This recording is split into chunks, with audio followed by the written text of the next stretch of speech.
ത്രിതല പഞ്ചായത്ത് തെരഞ്ഞെടുപ്പിലും അടുത്ത നിയമസഭാ തെരഞ്ഞെടുപ്പിലും ഇടതുപക്ഷ മുന്നണി വൻ വിജയം നേടുമെന്ന് government chief whip doctor N Jayaraj.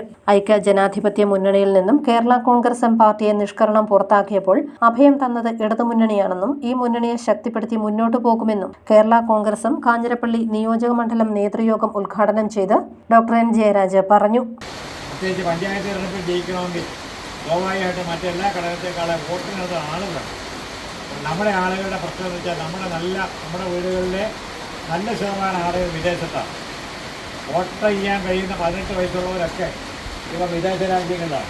അപ്പോൾ അതുകൊണ്ട് പഴയ കണക്ക് വെച്ചുകൊണ്ടിരുന്ന യാതൊരു രക്ഷയില്ല. അവർ പുതിയ വോട്ടർമാരെ കണ്ടെത്തുകയും ചേർക്കുകയും ചെയ്തില്ലെങ്കിൽ പരമ്പരാഗതമായി നമ്മുടെ വോട്ടായിരുന്നു, നമ്മുടെ വാർഡായിരുന്നു എന്നുള്ള ആ ചരിത്രം പറയാമെന്ന് മാത്രമേ ഉള്ളൂ. നമുക്ക് പണി കിട്ടാനുള്ള സാധ്യതയുണ്ട്. അതുകൊണ്ട് നിർബന്ധമായിട്ട് നമുക്കറിയാം, നമ്മളിപ്പോൾ എല്ലാ സീറ്റും മത്സരിക്കുന്നില്ല. ഇവിടെ വാത്തുപിടിച്ചായ പറഞ്ഞതുപോലെ 40-50 വാർഡുകളിലേക്കായിരിക്കും നമ്മൾ പരമാവധി മത്സരിക്കാൻ പോകുന്നത്. കൂടുതൽ വേണം ചോദിക്കാം.